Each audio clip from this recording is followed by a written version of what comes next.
I to jest o tyle ważne, że jeżeli są dwa sklepy internetowe, jeden ma to zintegrowane i ma to wyszczególnione na karcie produktu, a drugi tego nie ma, to bardzo dużo klientów wybierze droższy sklep, ale z tą funkcją. Nazywajmy rzeczy po imieniu, bo tu nie chodzi o to, żeby malować trawę na zielono. Jeżeli mam zrekrutować osobę, którą wiem, że muszę wyszkolić, wykształcić, pokazać jej maszynownie i tak dalej. Odpowiesz, jakie to są narzędzia? Jeśli to nie tajemnica, naturalnie. Od juniora do Digital Pro. Cześć wszystkim, nazywam się Adam Chudzik i to jest kolejna rozmowa z cyklu Od juniora do Digital Pro. Goszczę dzisiaj na pokładzie Karola. Cześć Karol, fajnie, że się u nas pojawiłeś. Cześć Adam, cześć wszystkim, bardzo mi miło. Cieszę się, że będę mógł z Wami powymieniać się moimi przemyśleniami, doświadczeniami, tym, co do tej pory udało mi się gdzieś tam zgłębić. Od juniora do Digital Pro. Karol, może na początek opowiedz trochę o swojej karierze z takim naciskiem, bo w końcu jesteśmy od juniora do Digital Pro. Właśnie od tego momentu, bo przyznam szczerze, że się nie dogrzewałem od tego momentu, bo o to dostaję dużo pytań. Jak w ogóle wszedłeś do branży, tak? Żeby gdzieś od tego poziomu spróbować zacząć, bo to może być ciekawe dla naszej grupy odbiorców. To jest bardzo przekorna historia tak naprawdę i myślę, że trochę nawet nieprawdopodobna, bo w moim wykonaniu to rzeczywiście było od juniora do seniora pro, bo background jest taki, że może zgadniesz, skoro próbowałeś się gdzieś tam dogrzebywać. Czy wiesz, jakie mam wykształcenie? No, przyznam, że to jest temat. Skupiłem się na ścieżce rozwoju. Przyznam, że to był LinkedIn. Analizowałem Twój profil. Mamy trochę styczności w pewnym projekcie edukacyjnym, co prawda, więc trochę się zdało. Natomiast skupiłem się rzeczywiście na LinkedInie, więc na ścieżce i firmach, które. Ale tam jest od momentu, jak już jesteś w branży. I nie wiem, co tam się działo wcześniej. I to by mnie pewnie interesowało. Przekorne jest właśnie to, że w branży jestem, nazwijmy to od początku, natomiast wykształcenie jest zupełnie z innej branży. Chociaż myślę, mam paru znajomych w branży, którzy mają podobnie, nie to samo wykształcenie, ale też praktycznie niezwiązane z branżą na start. Jestem farmaceutą. Okej. Tak, czyli skończyłem farmację. A e-commerce właściwie zaczął się jeszcze w trakcie studiów farmaceutycznych, bo gdzieś tam rozmawiając ze znajomymi, doszliśmy do wniosku, że może warto by się było zastanowić, co robić ciekawego innego niż praca tylko i wyłącznie w aptece. I tak od słowa do słowa mój kolega, przyjaciel, który był trochę starszy ode mnie, zaprosił mnie do takiego projektu rozwoju drogerii internetowej i też apteki internetowej. To była jedna z pierwszych aptek internetowych wtedy w Polsce, rozwijana we współpracy z dużym funduszem inwestycyjnym MCI. I tam właśnie zacząłem swoją przygodę z e-commerce'em. Czyli z jednej strony ta kierunkowość, bo to była apteka internetowa, natomiast z drugiej strony e-commerce, no wtedy jeszcze w Polsce raczkował. Tak naprawdę to są czasy, kiedy było coś, co pewnie my kojarzymy, ale już niewielu kojarzy, czyli nasza klasa. Kojarzę. No mówię, że my kojarzymy. Tak. Optimus.net i tego typu rzeczy. Więc ja zacząłem przygodę z e-commerce'em bardzo prosto. Moim pierwszym obszarem gdzieś tam odpowiedzialności były adsy. AdWordsy dokładnie. To się wtedy nazywało AdWords, teraz się nazywa Google Ads. I tak krok po kroku AdWordsy, Analytics, projektowanie oferty reklamowej dla firm farmaceutycznych, projektowanie funkcjonalności. Krok po kroku wchodziłem w ten e-commerce, no i tak mi się spodobało, że zostałem. To już jest kilkanaście lat w chwili obecnej. A się pamiętasz, który to był rok? Trudne pytanie. Trudne pytanie, ale myślę, że było to gdzieś koło roku, no poczekaj, teraz mamy koło 2008, myślę. To był rok koło 2008. Kawał czasu. Dokładnie. 2008 to był ciekawy czas. To było mniej więcej w czasie, kiedy upadł Lehman Brothers, jeżeli dobrze tak, bo blisko 2000 tam się sporo działo, więc taki ciekawy moment, żeby wejść do branży. Wcześniej, to było nawet trochę wcześniej. Okej. Myślę, że to było trochę wcześniej. Ale tak, to był, jak ja to się śmieję, wtedy jeszcze w Polsce nie było przyzwoitych studiów z e-commerce'u, jak ja to mówię, z jednej strony. Z drugiej strony był to trochę dziki zachód.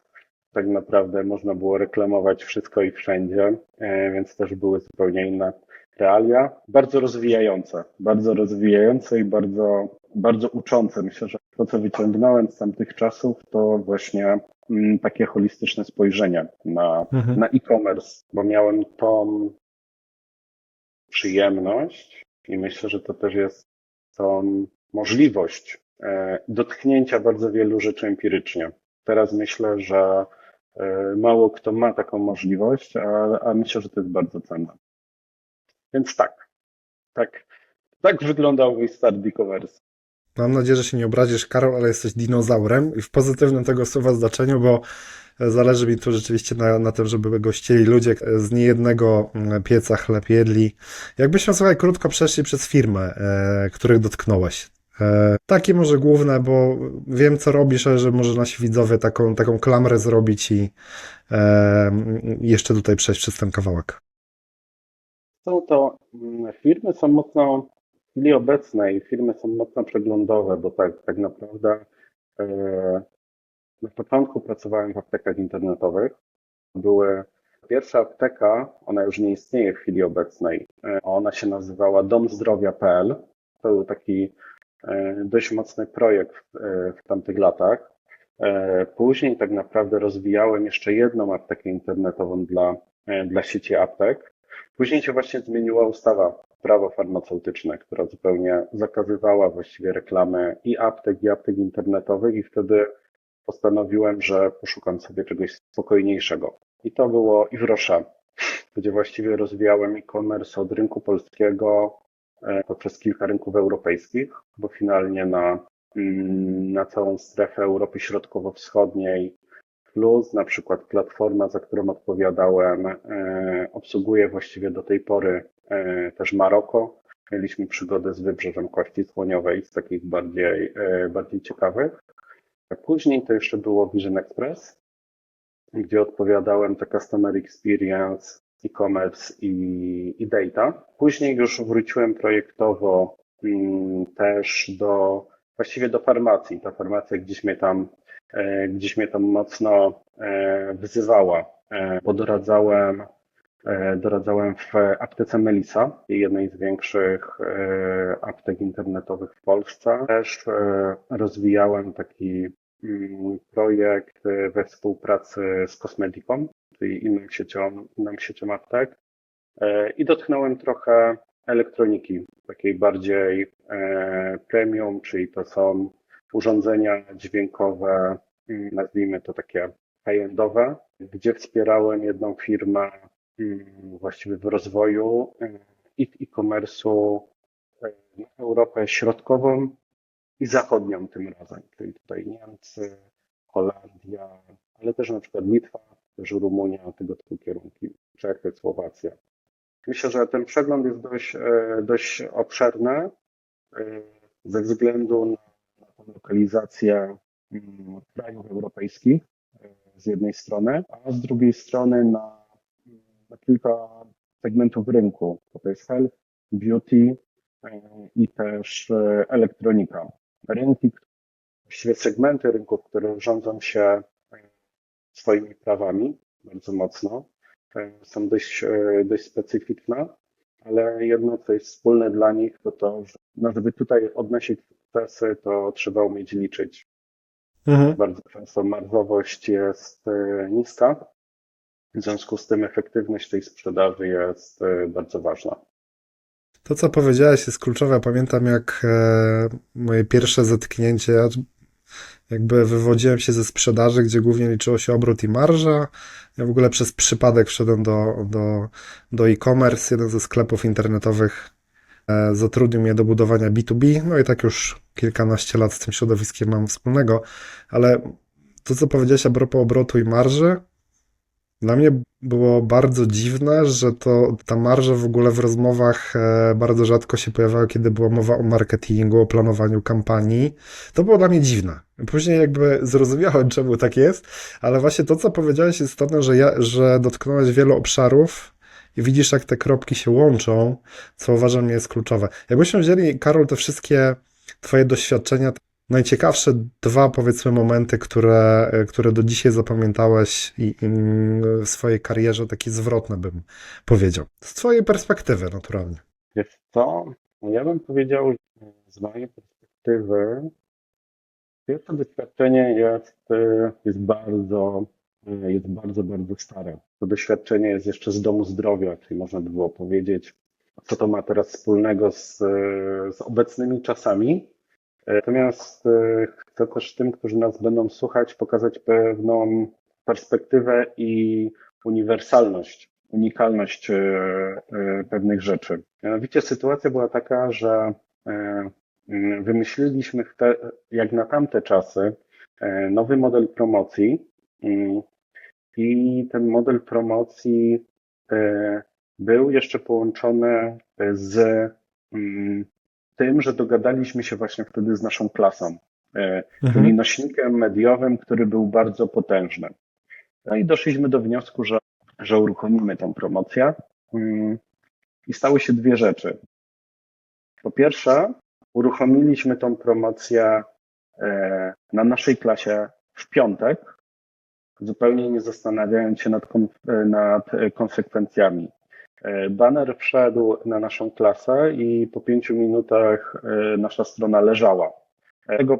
Ponieważ ruch, który nasza klasa nam przekierowała, był taki, że po prostu położyło serwer.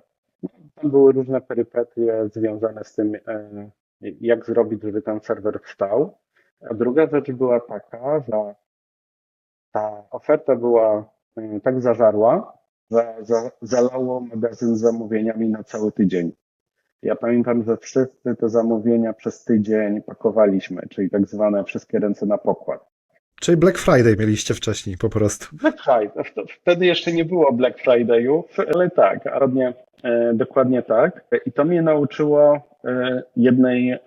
nauczyło jednej ważnej perspektywy, że e-commerce to nie jest tylko klikanie w klawiaturę, czyli może ci się wydawać, że klikniesz Enter i fajnie, posprawia, natomiast bardzo często to kliknięcie Enter powoduje fizyczne konsekwencje i dobrze jest się zastanowić, jakie te fizyczne konsekwencje są i je przewidzieć, zanim się staną, a nie dopiero później wszystkie ręce na pokład i działamy. To też ma swoje uroki. To jest jedno takie, myślę, doświadczenie bardzo cenne, dawne, ale myślę, że ciągle bardzo żywa i ciągle, myślę, że ciągle to się zdarza w niektórych firmach. Natomiast drugie to już doświadczenie z perspektywy, nazwijmy to, menadżera średniego, wyższego szczebla, tak naprawdę, czyli posiadającego zespół, gdzieś tam dealującego z innymi zespołami i tak dalej. I takie doświadczenie, które pokazuje, że dobrze jest umieć w komunikację i dobrze jest umieć komunikować zaletami to, co chce się zrobić. Bo nie wszyscy są takimi freakami jak my, że robią coś, bo fajnie jest coś zrobić. I bardzo często obawa wyjścia ze strefy komfortu jest tak duża u innych, że nawet najlepszy pomysł może po prostu zostać ubity, sparaliżowany, nierozwinięty, ponieważ komuś jest z nim nie po drodze. Myślę, że taka perspektywa też jest cenna. Czyli krótko mówiąc, budowanie tej propozycji wartości, jakby tak to podsumować, plus nie bać się robić. Bo Nie rzeczywiście bać to się jest. robić, dokładnie tak. Tak, próbuję takie klamry spiąć, żeby faktycznie. Bo mam tu kolejne pytanie do ciebie, bo przeszliśmy sobie przez twoje doświadczenie i teraz jakbyśmy trochę spróbowali. Pewnie trochę można wywnioskować z twojej wypowiedzi, ale jakby aż korci mnie o to, żeby zadać, bo będą nas słuchali ludzie, nawet mówiłem przed nagraniem, że taką ciekawą rozmowę przeprowadziłem z osobą, która pracuje pewnie w logistyce, pracuje na 4 zmiany, no i bardzo chce do digitala, tak? I jak sobie taką hipotetyczną sytuację wyobraźmy, że robimy proces i powiedzmy, że mamy stanowisko, gdzie jest potrzebny ktoś i da radę bez doświadczenia. Gdybyś, Karol, sobie spotykał się z takimi osobami, to właśnie na co byś zwracał uwagę, bo to będzie moim zdaniem bardzo cenna informacja dla tych osób, przede wszystkim spoza branży. Co jest istotne? Jeżeli mówimy o tych osobach, bo ten kij ma dwa końce. Zawsze jest ten, który chce zacząć i ten, który rekrutuje. Gdybym mówił w kontekście tego, który rekrutuje, to na pewno też bym się zastanawiał nad tym, jak taka osoba jest komplementarna i zasypuje dziury, które ja mam w swojej, nazwijmy to, eksperckości i tak dalej. Natomiast to jest drugorzędne, bo pierwszorzędne z perspektywy tej osoby to jest, to może trochę tak brzydko zabrzmi, ale chciecie się chciecia, jak ja to mówię, czyli doer mindset. Nazywajmy rzeczy po imieniu, bo to jakby to Dokładnie. chciałbym, żeby tu mięso było. Nazywajmy rzeczy po imieniu, bo tu nie chodzi o to, żeby malować trawę na zielono. Jeżeli mam zrekrutować osobę, którą wiem, że muszę wyszkolić, wykształcić, pokazać jej maszynownie i tak dalej, ta osoba musi mieć dwie cechy. Jedna cecha to jest łączenie kropek, czyli tak naprawdę kojarzenie faktów, niestandardowe wniosków, bo to jest najważniejsze. Ja myślę, że teraz bardzo dużo ludzi, nie wiem, czyta raport i później go referuje, ale nie zastanawia się tak naprawdę, co ten raport oznacza, albo co z tego można wyciągnąć dla siebie.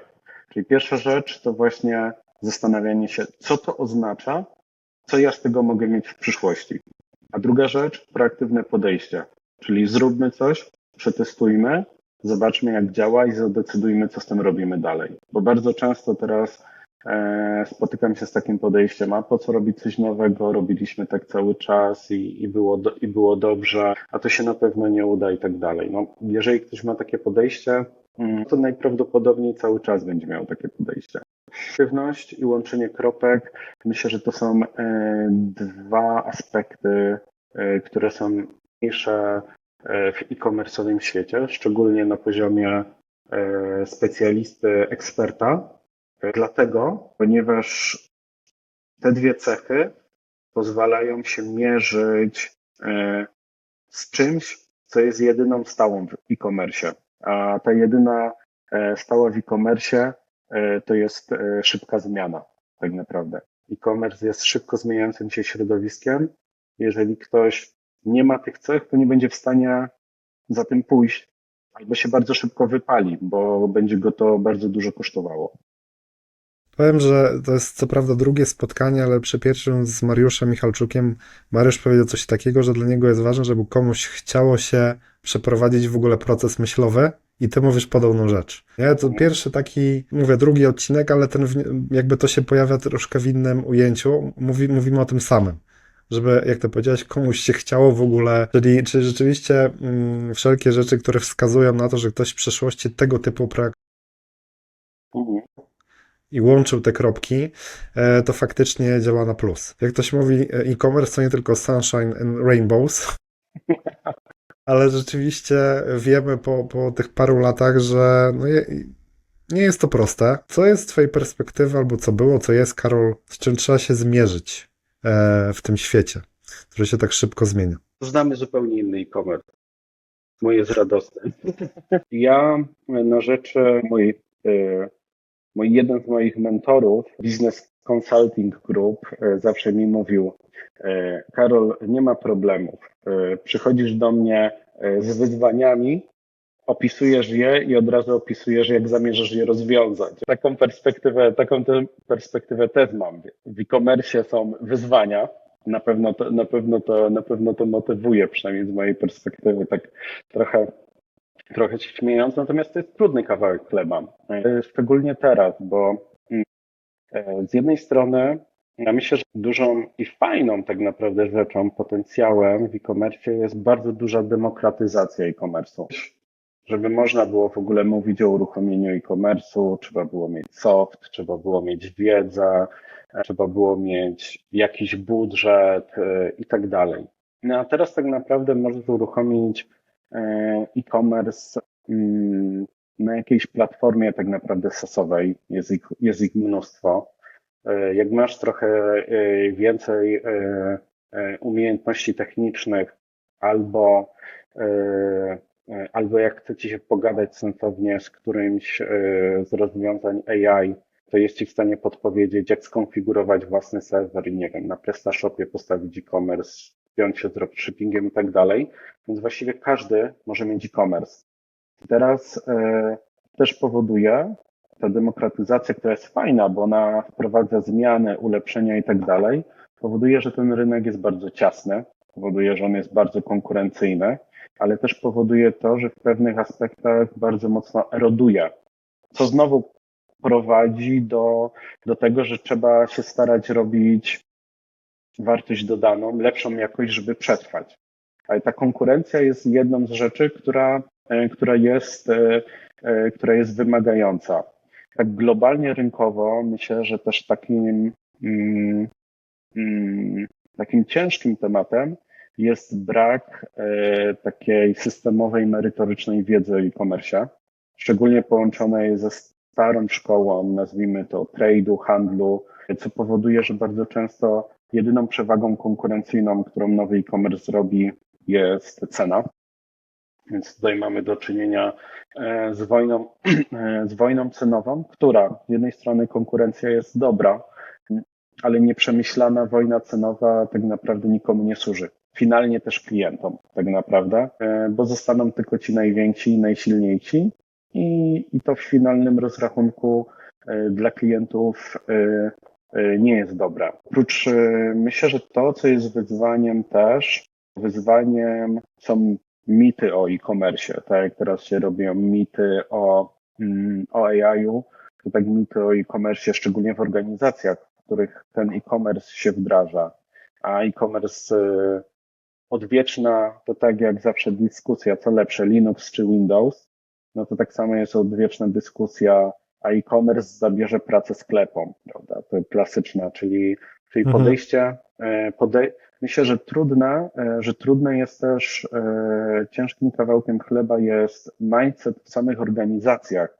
które wdrażają e-commerce lub które mają e-commerce i takie systemowe podejście, jak zainkorporować ten e-commerce w całą organizację, szczególnie większą. I tutaj mówię to na wszystkich płaszczyznach, od zarządu, od właścicielsko, ale też przez jakiś tam, nazwijmy to COMEX czy komitet dyrektorów w większych organizacjach, ale też przez poszczególne działy.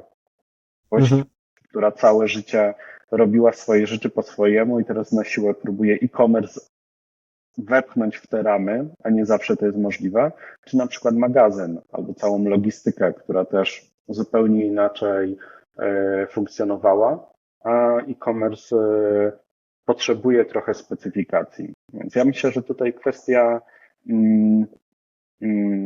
ciężka jest kwestia wprowadzenia zmiany i takiego, nazwijmy to mądrego, dobrego wprowadzenia e-commerce'u w organizacjach. To wydaje mi się, że może być trudne, czyli aspekty związane ze zrozumieniem i chęcią. Osobiście zetknąłem się z tego typu trudnościami. Miałem przyjemność, miałem okazję pracować przez 5 lat dla firmy, która faktycznie miała i retail, i e-commerce i faktycznie był taki moment, że byliśmy my i oni. Ja reprezentowałem tą stronę e-commerce'ową i akurat wdrażałem się, chodziłem po spotkaniach I to dla mnie było niebywałe wtedy. Wiem, że tak to jest, tak? Już po kilku latach, ale faktycznie było takie postrzeganie, że to są dwa światy. Jest offline i jest online. A tak naprawdę te światy ze sobą się przenikały. Wspomniałeś, Karol, AI, no nie da się jakby pominąć ten punkt. Jakbyśmy sobie chwilę pogadali, to czy AI zabierze pracę w e-commerce? Jak ty to na ten moment postrzegasz? W czym to w ogóle, z czym AI jest pomocny? Jak go można wykorzystać teraz, żeby pomógł w pracy? Zależy, czy teraz odpowiem na pytanie, czy AI zabierze pracę w e-commerce. Tak. Powiedz, co myślisz. To, Tak, to i teraz spotkanie jest po to. Wytniemy to wytniemy. Więc ja myślę, że tak. Ja lubię mówić przekornie czasem, więc tutaj też powiem przekornie. A myślę, że w tym jest sporo mądrości.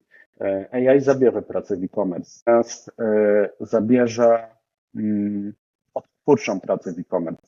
Zabierze pracę, która jest powtarzalna, nic nie wnosząca i nic nie rozwijająca. Przykłady jakieś, co ci chodzi, takie, nie wiem, pierwsze 2-3 rzeczy, że to było bardziej namacalne. Tak jak ty to widzisz. Jakiego typu to mogą być rzeczy? Co? Myślę, że też e-commerce ma dużo obszarów. Myślę, że którego obszaru byśmy się nie tknęli, tam na pewno takie odtwarzalne prace się znajdą. Wiesz, kwestia z takich rzeczy, nazwijmy to ważnych, chociażby kwestia obsługi klienta, ta posprzedażowa. Bardzo super ważna rzecz.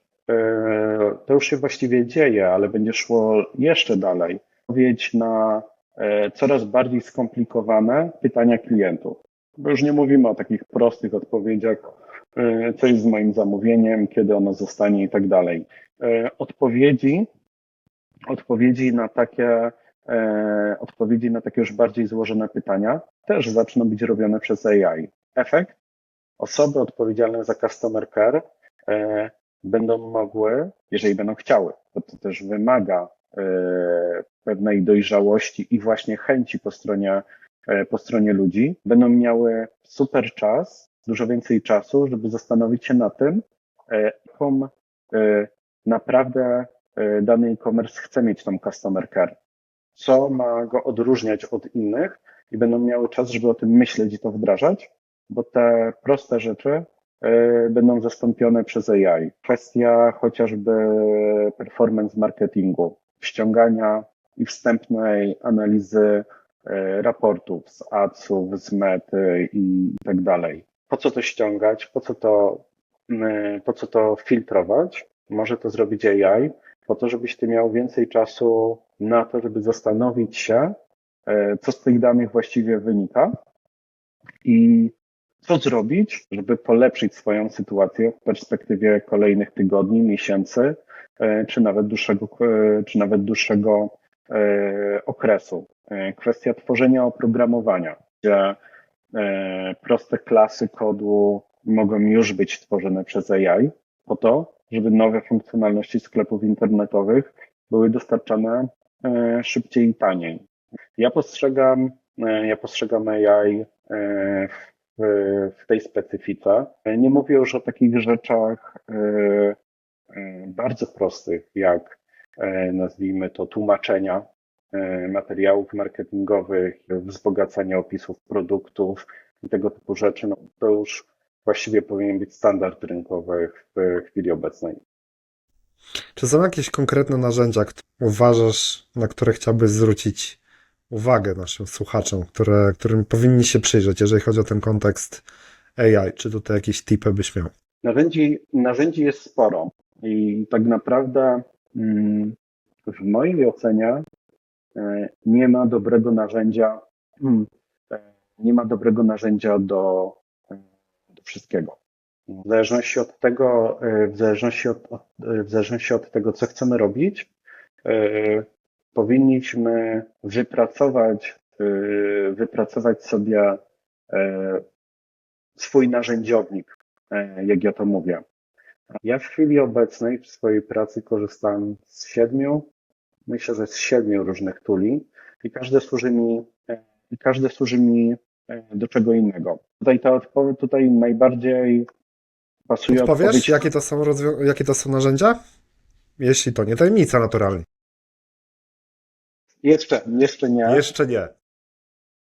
Natomiast, bo też myślę, że kierunek, w którym idzie AI, to jest taki kierunek, w którym my już nie będziemy mówić o toolu jako o toolu, tylko my będziemy bardziej skupiać się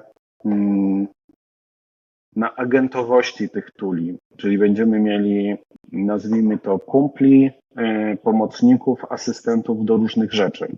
I właściwie moim zdaniem ci agenci to jest to, co się rozchodzi, natomiast pod spodem mogą być różne technologie. I teraz to zależy właśnie dlatego, do czego to ma służyć.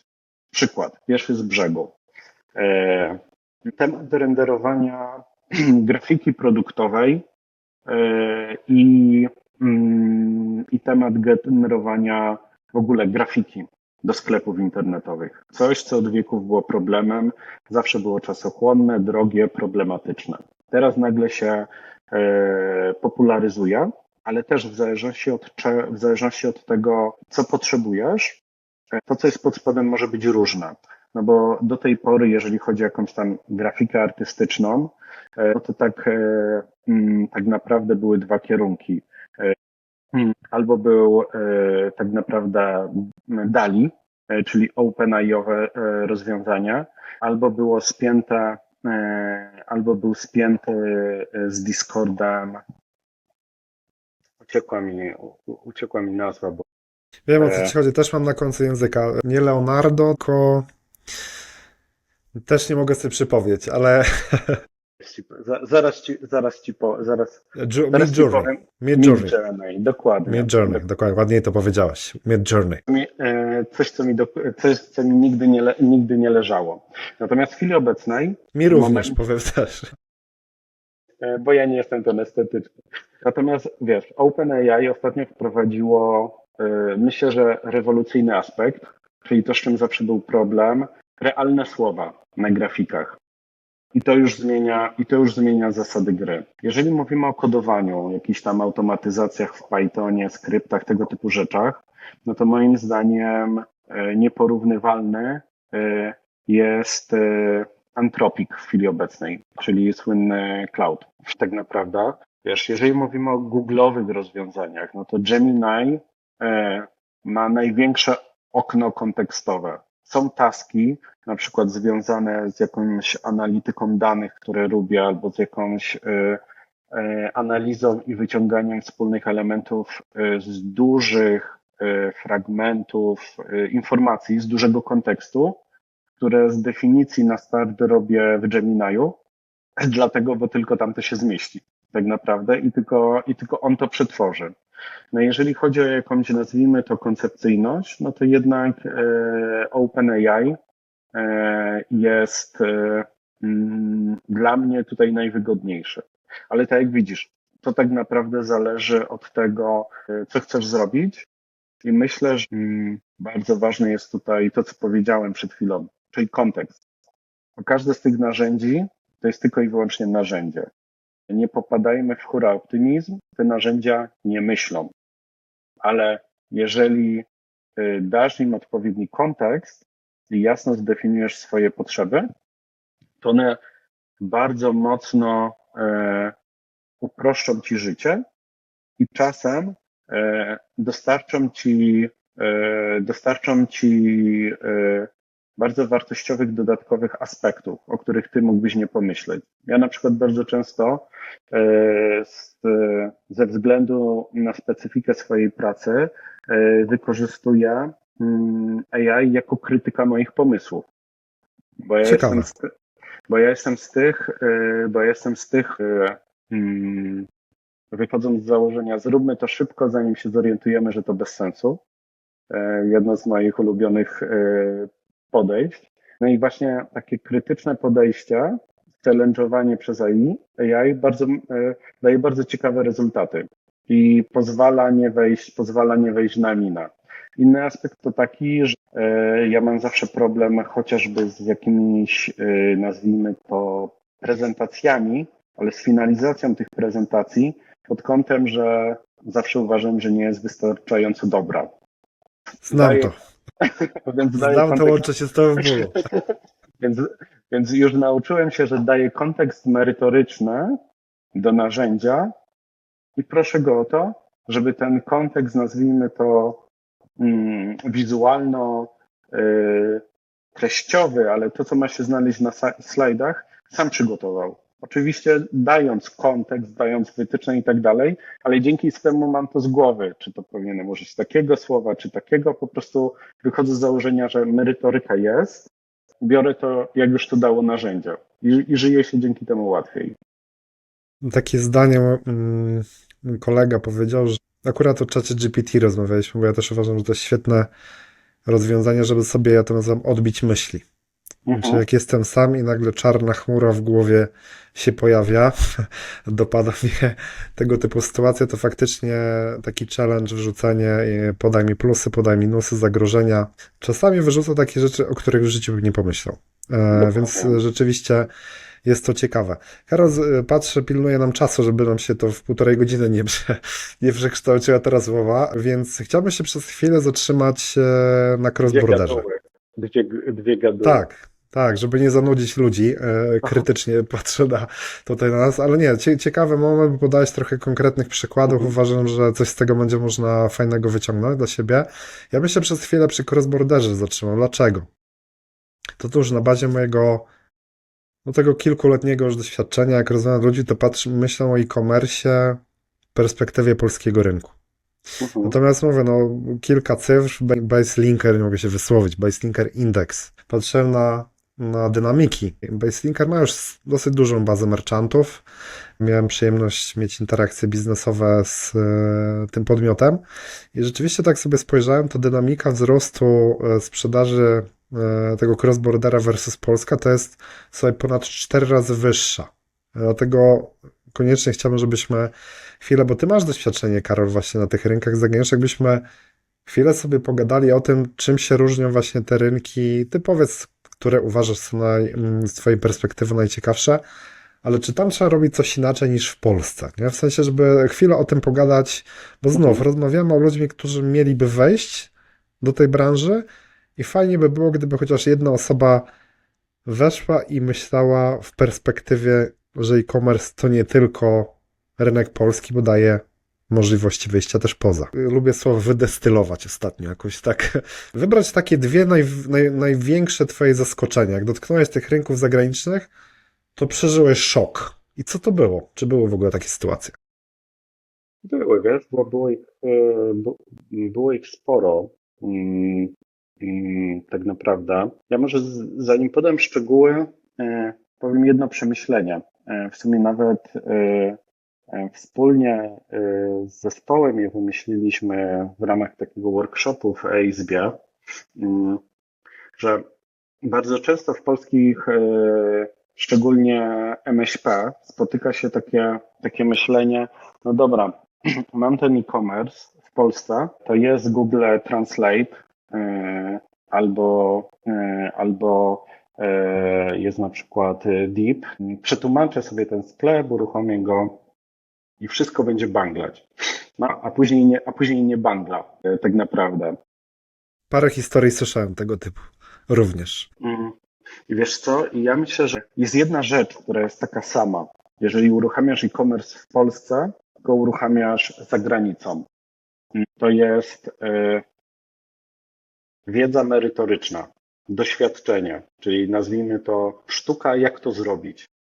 Natomiast każdy inny aspekt powinieneś zweryfikować. Oczywiście mając tą sztukę e-commerce w głowie, ale nie powinieneś zakładać, że coś działa tak samo, bo bardzo często nie działa. I teraz na przykład z takich bardzo prozaicznych zaskoczeń właściwie, to nie jest zaskoczenie, ale wiesz, mało kto o tym myśli. Uruchamiałem kolejny rynek, to akurat były Węgry, e-commerce'owo. Wiesz, jaki był najbardziej prozaiczny problem, który robił no-go dla tego rynku? Waluta. Okej. Na layoutach kart produktów, listingach, koszyku, whatever, nikt nie przewidział, cena produktu może być podana jako wartość 5-6-cyfrowa, a tam są przecież forinty. I to powodowało, że przed uruchomieniem e-commerce'u trzeba było dostosować layout do specyfiki danego rynku. Niby proste, Okej. nie? No tak ciekawe. tak naprawdę to mogą być takie aspekty. Na przykład migrowałem rynek rumuński z jednej platformy e-commerce na drugą platformę e-commerce. Kwestia kont klienckich. Tak właściwie pól adresowych w kontach klienckich. Okazuje się, że Rumuni mają bardzo ciekawy sposób dostawy paczek. W adresie podają na przykład piętro, na którym mieszkają i kod do domofonu. I teraz jeżeli ty migrujesz bazę klientów wraz z adresami dostawy z jednej platformy na drugą, no to musisz wymyślić, jak coś nieustrukturyzowanego zmigrować w taki sposób, żeby nie było regresji, żeby nie było regression mode'u, tak naprawdę. Ciekawe, to co mówisz, naprawdę. To są case'y naprawdę fajne mięso, także dzięki, Karol. Wiesz, no kwestia na przykład, wiesz, żeby był e-commerce, no to musi być obrót. A żeby był obrót, to musi być płatność. Nie mówimy o towarze, mówimy o płatności. To musi być płatność. No i teraz ta płatność, my żyjemy wbrew pozorom Polska to jest bardzo zaawansowany rynek e-commerce'owo. Ja pamiętam czasy, może one trochę się zmieniły, ale gdzie na Węgrzech musiałeś mieć zintegrowanych 5-6 różnych operatorów płatności bezpośrednio, żeby funkcjonować. Teraz to już jest trochę inaczej, ale też ta specyfika płatności jest, no bo na przykład Niemcy to jest PayPal. Polska wszyscy wiemy, ale na przykład specyfika rynku rumuńskiego jest taka, że tam bardzo dużo ludzi, szczególnie elektronika, kupuje na szybkie raty tak zwane. Czyli jest opcja 3-6 rat i teraz tego typu raty udostępniają odpowiedni, nazwijmy to, prowajderzy płatności na tym rynku. I to jest o tyle ważne, że jeżeli są dwa sklepy internetowe, jeden ma to zintegrowane i ma to wyszczególnione na karcie produktu, a drugi tego nie ma, to bardzo dużo klientów rumuńskich wybierze droższy sklep, ale z tą funkcją. Okej, czyli możliwość zakupu na ratę. Czyli krótko mówiąc, dobrze by było z jakimś lokalesem pogadać, zanim się zrobi biznes. Na przykład, dokładnie tak. Kwestia formalizmu komunikacji. Chociażby zupełnie inaczej wygląda formalizm komunikacji w Niemczech, a zupełnie inaczej wygląda na przykład w Rumunii albo na Litwie. Jest bardzo dużo takich różnic. Na przykład w Holandii must have'em jest dostawa next day delivery.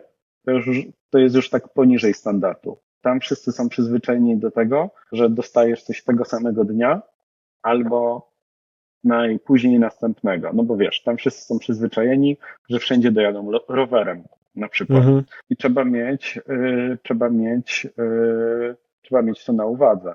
Na przykład, wiesz, Niemcy, bardzo duża konkurencyjność cenowa, oprócz tego.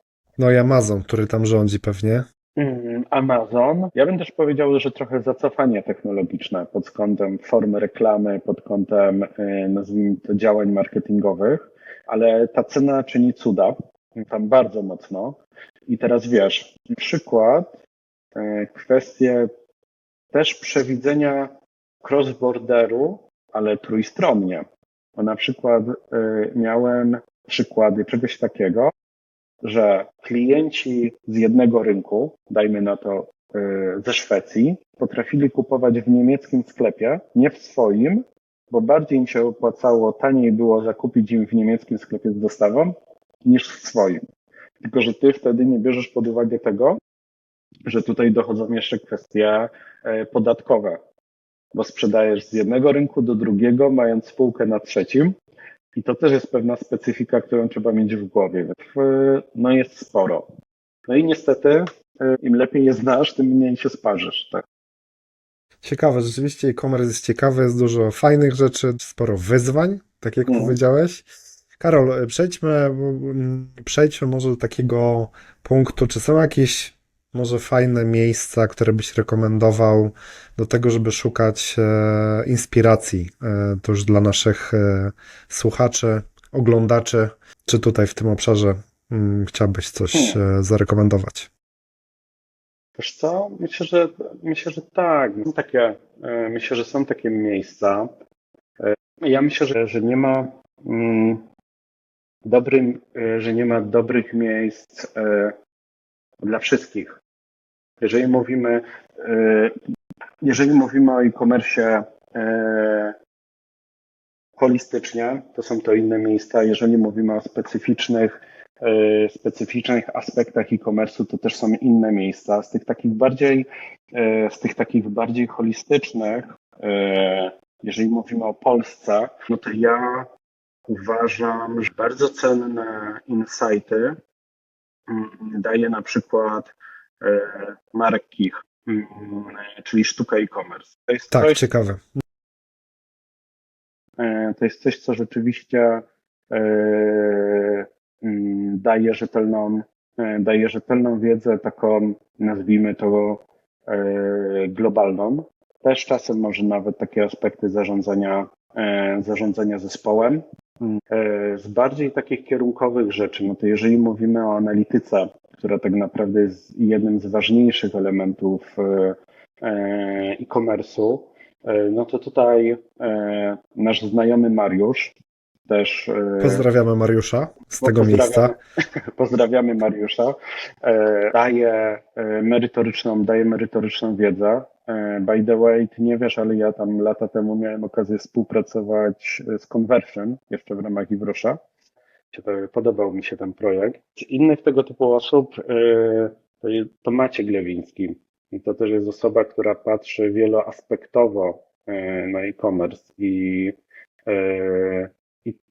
ma bardzo często przekorne i trafne spostrzeżenia. Ja też myślę, że Konrad... Znane są mi poznańskie dowcipy Macieja L. Wywołują często uśmiech na mojej twarzy, faktycznie. To tak, obserwuję go na jedynej słusznej platformie LinkedIn, więc tak. Justyna Skorupska,